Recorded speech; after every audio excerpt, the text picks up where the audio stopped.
Olá, hoje com mais um episódio do nosso Pode Conectar, o podcast do Conexão 085, com uma convidada que é um orgulho cearense. Ela que é advogada especialista em Direito da Família, presidente da ADEFAS Ceará e membro da cadeira 38 da Academia Cearense de Direito. Eu estou falando de Mabel Portela, que está trazendo um tema super relevante e nós vamos conversar agora sobre alienação parental, não é isso, Mabel? Exatamente. E abandono afetivo. Abandono afetivo. Muito bem-vinda, prazer, que honra estar recebendo você aqui. Honra toda minha, Lídia. Primeiro, eu sempre costumo dizer que eu sou muito abençoada porque eu tenho os melhores amigos. Né? Coisa linda. E estar em podcast com o tema que a gente gosta com um amigo, não tem como a gente estar mais feliz, né? E você vem fazendo inclusive um trabalho muito bacana, paralelo nas redes sociais, onde você orienta, onde você se posiciona até em questões que, digamos assim, que pode ser polêmica, mas que você vai lá e dá o seu posicionamento e levanta suas bandeiras, né? Isso. Dentro daquilo que você acredita. Exato. Eu acho muito legal, parabéns. Muito obrigada, Lídia. Eu lhe sigo. Tá vendo que honra que é a minha? Além da amizade, tem aí uma admiração pelo seu trabalho também. Muito obrigada, Lídia. O direito de família, eu costumo dizer, eu sou muito fã do direito de uma maneira geral, né? Eu sempre quis ser uma profissional do direito. Quando as pessoas me perguntam a minha história de quando eu era adolescente, que eu assistia aquelas séries americanas que tinha muito debate oral, de júris, de plenários, eu dizia, é isso que eu quero fazer. Porque o poder de você defender aquilo que você acredita e com aquela defesa você mudar a vida de alguém, né? Então o coração pulsava quando eu via.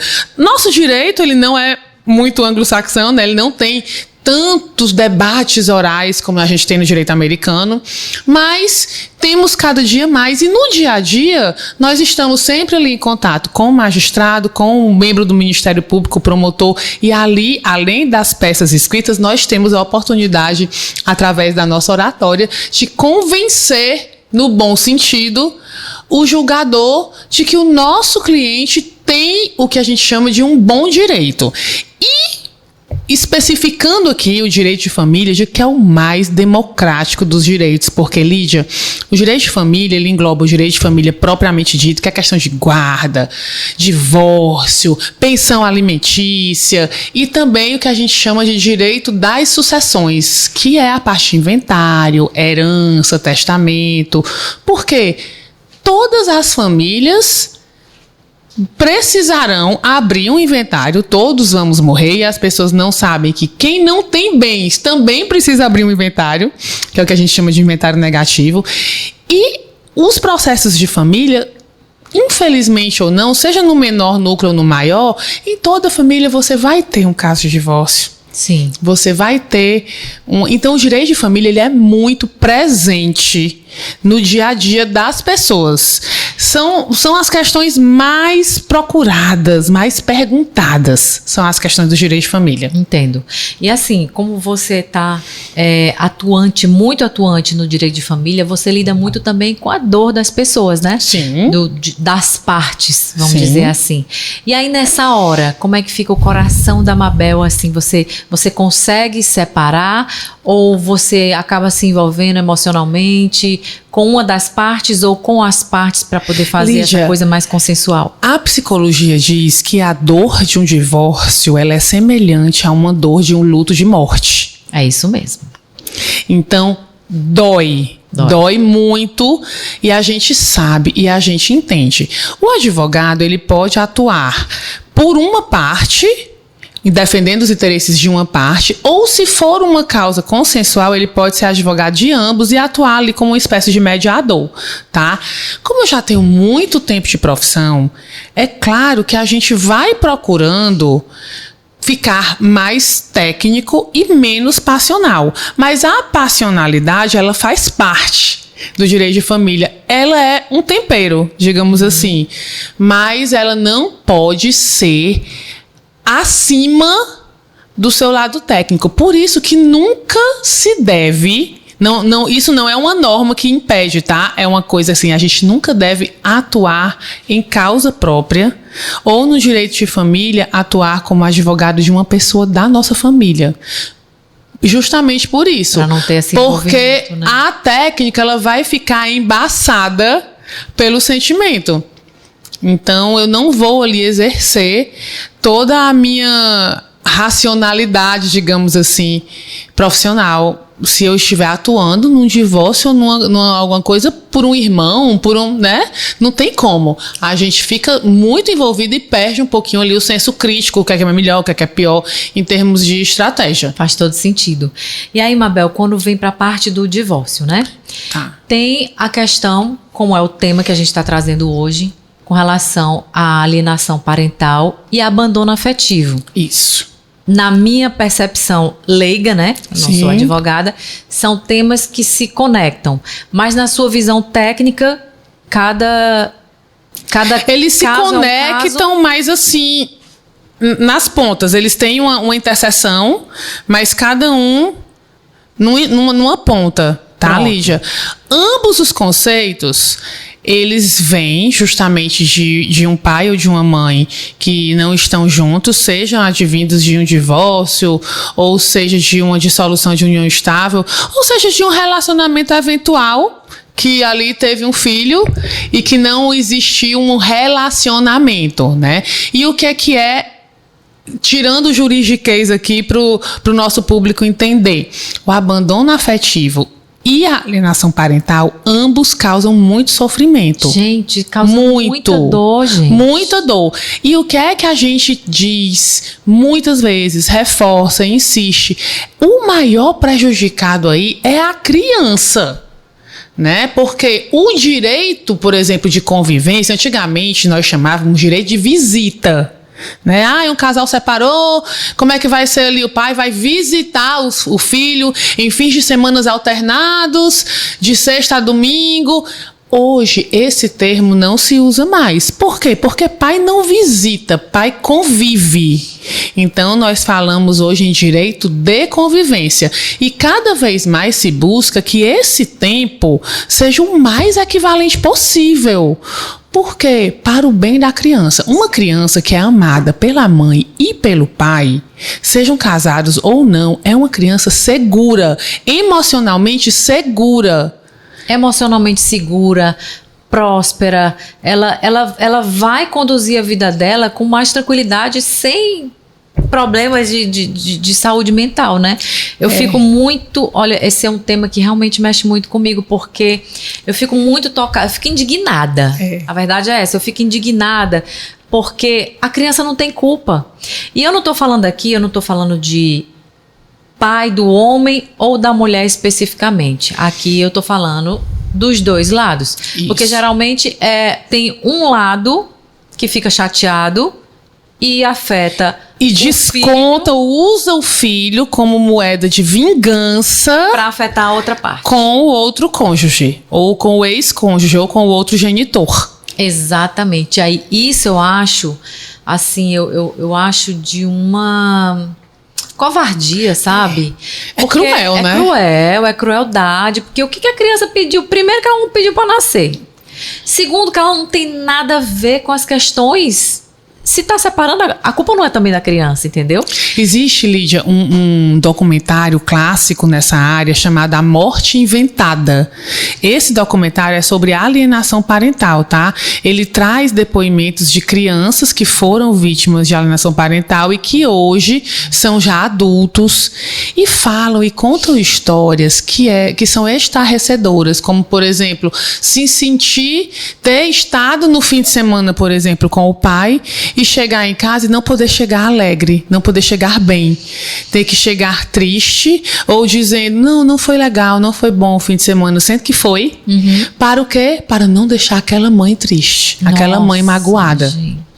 E são inúmeros relatos. E aí, se por um lado nós temos, por isso que eu vou te dizer agora que se a gente tem uma conexão, mas estão em polos opostos, que tem geralmente, tá? Alienação parental significa o quê? Aquele genitor, que pode ser a mãe ou o pai, que vai denegrir a imagem do outro, diminuir a imagem do outro para o filho, né? Vai, na prática, vai falar mal, vai tentar distanciar, vai tentar impedir o convívio.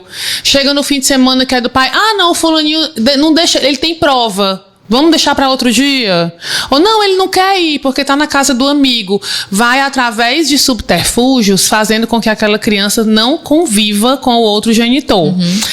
Essa imagem também, muitas vezes, ela pode ser embaçada ou maculada, não só pelo genitor, mas por parentes, avós, tios. Com certeza. Entendeu? Que também vão ali falando mal. Aí, geralmente, a gente a gente costuma dizer que, na maioria dos casos, os homens pais são mais vítimas disso, tá? Geralmente, a mãe vai tentando mais impedir aquele convívio do filho com o pai. Mabel, mas existe o contrário? Claro! Nós estamos falando de gente, ser humano tem de tudo. A vida é dinâmica. Uma pergunta, né? Não é mais a parte implicada ou do geralmente, ou especificamente homem e mulher, é a parte implicada? Porque eu acho que quem se separa é a vítima. Acaba sendo a vítima. De quem de quem não aceita a separação e fica ali. Geralmente é assim. Geralmente, e eu entendo, viu, Lídia? Eu queria deixar sempre bem claro que a gente entende a dor da pessoa.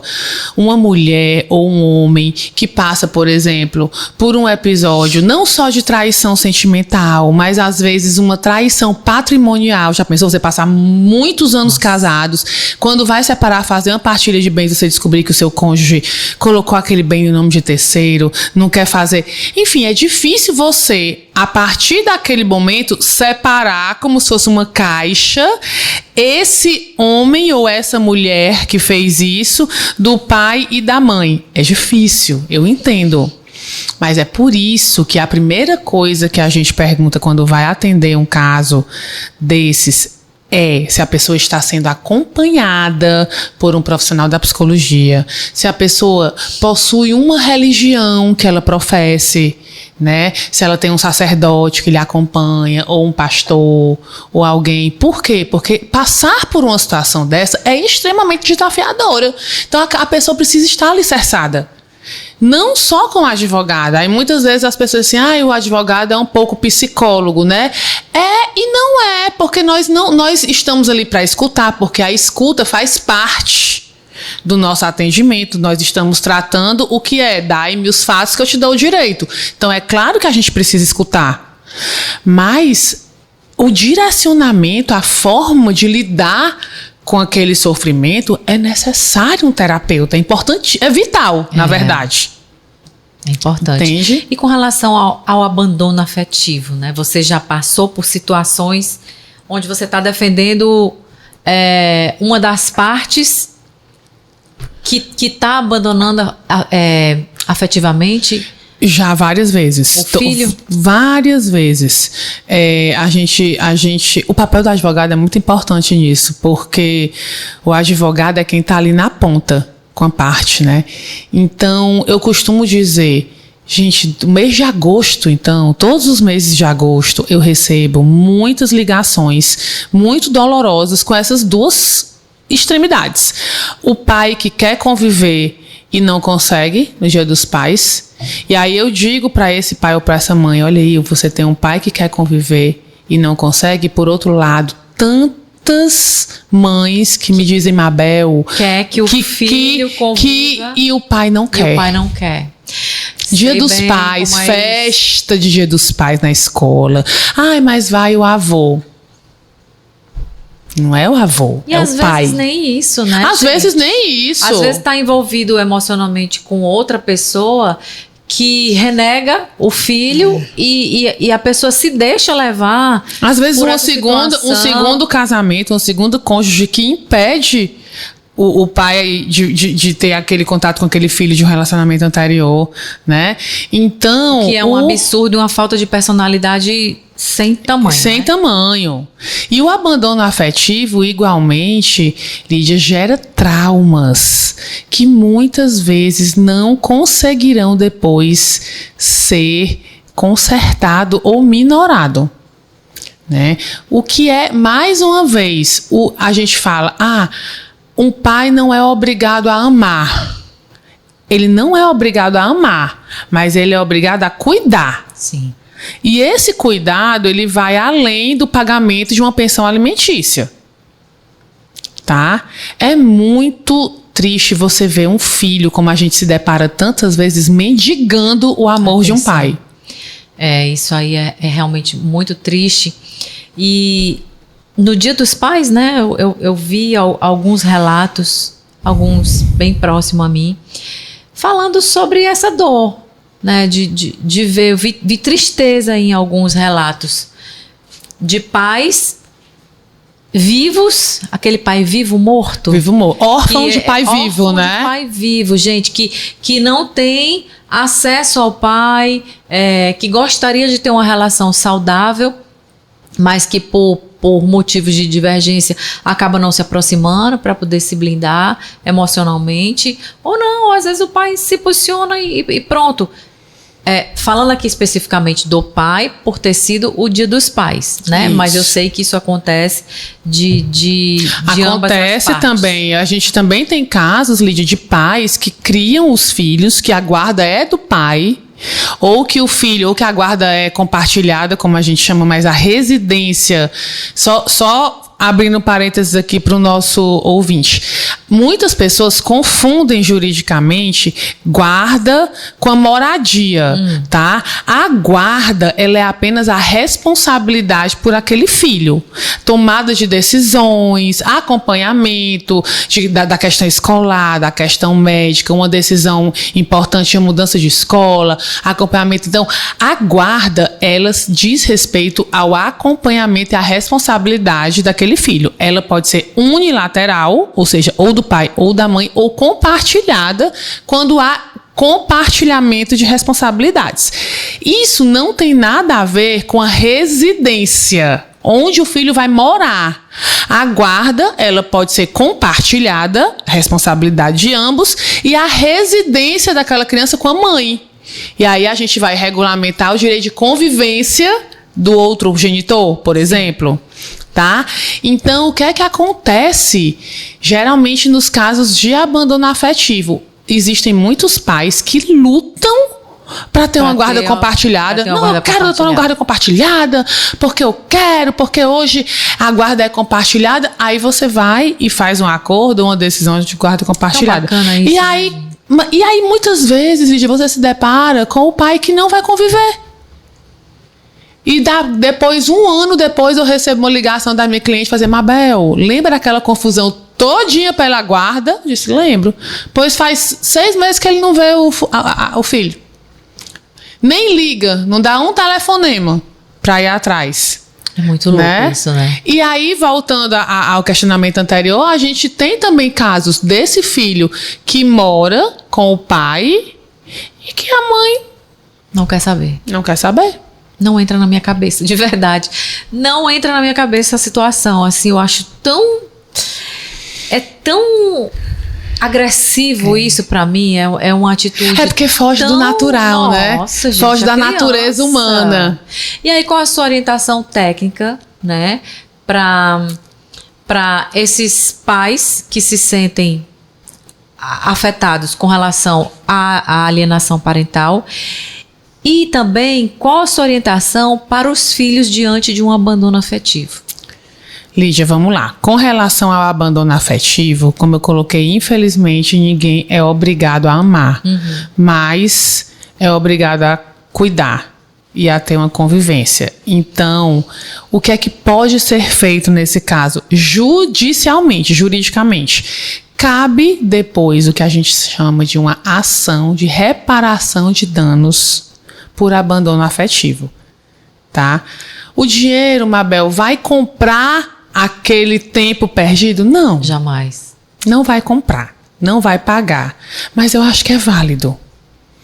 Porque a gente precisa mostrar que toda ação gera uma consequência, né?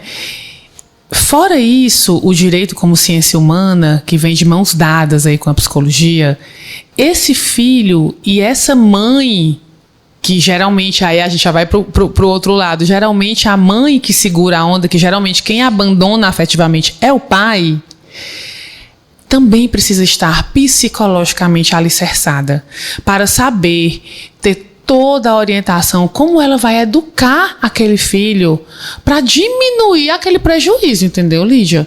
Fazer com que aquela criança, apesar disso, cresça, amadureça e se desenvolva de uma forma segura. Não gere a partir dali um padrão de repetição e se case muitas vezes com uma pessoa que também vai abandonar, ou sendo um filho que não vai assumir responsabilidades de pai no futuro. Então, tudo isso vai girar em torno da educação daquele filho. Como aquele filho precisa ainda ser bem educado em função desse fato. E aí o que é que a gente vê? Muitas vezes essa ausência do pai faz com que a mãe se desdobre, redobre, tridobre, que nem existe essa palavra, para compensar essa ausência com bens materiais. Tá? E muitas vezes a família materna também. Então, é aquele filho que é o coitado porque não tem aquilo, então vamos tentar supri-lo de tudo. E isso é muito nefasto, porque a vida não é assim. Né? Quando ele começar a trabalhar e for para uma empresa, aquela empresa, ninguém vai olhar para ele de uma maneira diferente, ou especial, ou mais benevolente, porque ele não tem pai. Pois é. Faz todo sentido isso que você está falando, assim, e eu acho válida essa sua orientação, porque os filhos precisam desse amparo, dessa orientação, mas acima de tudo eles precisam de amor, de acolhimento. Gente, hoje tem tanta informação, a informação é tão globalizada, acho que todo mundo tem informação a tempo e a hora, né? Para saber o que pode causar de prejuízo na vida de uma criança dela, que é o adulto de amanhã. Isso. Né? Então, assim, poxa, vamos tocar o coração, botar a cabeça no lugar, separar os fatos, separar o joio do trigo, né? Tá com questões com a mãe, com a ex-esposa, vai lá e pra gente ter cuidado, né, Lídia, pra essa lacuna emocional. Nossa. Aí, não procurar ser completada ou suprida depois lá na frente com álcool, com droga, com tanta outra coisa que é sempre o quê? Uma fuga, uma busca para preencher um vazio que você vai lá atrás procurar qual era esse vazio e você vai ver que muitas vezes é isso. Com certeza absoluta. E para as mães, né? Geralmente o filho é da mãe, né? Não generalizando, mas quase sim. Essas mães, elas precisam realmente estar muito amparadas psicologicamente para acolher esse filho e fazer com que ele se sinta amado. Importante, que ele não tem culpa da situação, que não é sobre ele, é sobre a situação, é sobre o casal, não é isso? Isso, exatamente. E se no caso da mãe vindo a constituir um novo relacionamento, né, e muitas vezes aquele companheiro, aquele novo marido, aquele novo companheiro vai exercer aquele papel que ficou. E aí, a partir daí, é que a lei trouxe, de uns anos para cá, a paternidade socioafetiva. Porque muitas vezes um segundo marido, um segundo relacionamento vai exercer de fato o papel afetivo daquele pai que lá atrás não teve. A gente estava aqui até agora falando muito em casos onde não há uma pessoa para cumprir com esse papel, que é muitíssimo comum. Não é tão raro assim, não. É comum demais até. Mas existe também os casos onde há um novo companheiro, um novo marido que vai ocupar esse espaço, né? Então, saber que a lei hoje traz essa possibilidade desse reconhecimento socioafetivo desse pai, para constar também na certidão de nascimento, o nome dos dois, né? Isso vai gerar também direitos sucessórios com os dois pais. Mas sempre voltando para a psicologia. O filho sabendo, ele tem aquele pai biológico e que bom que tem aquela outra figura que chegou para completar o que faltou. Bacana. Olha, esse podcast, ele daria assim, várias horas, porque é um tema realmente muito rico, muito importante, né, para que a gente possa, através do nosso Pode Conectar, levar aí conhecimento para todo mundo que está aqui ligado com a gente. A gente tem que cuidar da família, né, Lídia? Sim. A família está na Constituição. A família é a base da sociedade. Então, uma sociedade, um país que não cuida da família, ele realmente está fadado ao fracasso. E o seu programa, como tantos outros, serve para que a gente vá falando e vá mostrando a importância de se buscar sempre o equilíbrio emocional da família. Porque tudo vem daí. E falando nisso, para a gente encerrar aqui, qual mensagem você deixaria para as famílias, para os casais, né, que possam estar passando por esse tipo de situação, com relação aos filhos, né, com relação ao desfecho de tudo? Qual a sua mensagem? A minha mensagem, Lídia, é que pai e mãe tentem sempre ao máximo se despir de todas as mágoas e todas as dores, sabendo que é difícil, mas a partir daí peçam ajuda aos profissionais da psicologia, na sua vida religiosa, dos advogados, para que vocês possam se despir das mágoas e saber que se o relacionamento não mais existe, aquele casal, como pai e mãe, vai continuar durante muitos anos e que tudo não é para vocês, é para os filhos de vocês. E quando os nossos filhos estão felizes, estão fortes, estão preparados para enfrentar a vida, isso também enche o nosso coração de alegria. Então pensem que vocês, se dando bem e tentando colocar uma pedra em cima das mágoas que geraram esse desfazimento dessa relação, vocês vão estar criando filhos felizes. E é para isso que pai e mãe está aqui nesse mundo, para gerar e educar filhos felizes para a vida. Ô, mulher inteligente, oh, meu Deus, imagine, Lidinha, eu que agradeço a oportunidade de estar sempre trazendo um pouco desse tema que para nós nos é tão caro. Obrigada, viu, por ter aceitado o meu convite, por estar aqui conectadinha com o nosso público, que é tão especial, né? Que tá com um engajamento tão alto, gente. 57 mil contas engajadas, segundo a métrica do Instagram, né? O Instagram é o Instagram, né? É o Instagram. É o Instagram que tá dizendo. Obrigada. Obrigada a você, Lídia. Sucesso. Tô felicíssima de estar aqui e até a próxima, né? Até a próxima, com certeza. Espero que vocês gostem e fiquem ligados aqui no nosso Pode Conectar. Conexão 085, sempre o lado bom do Ceará.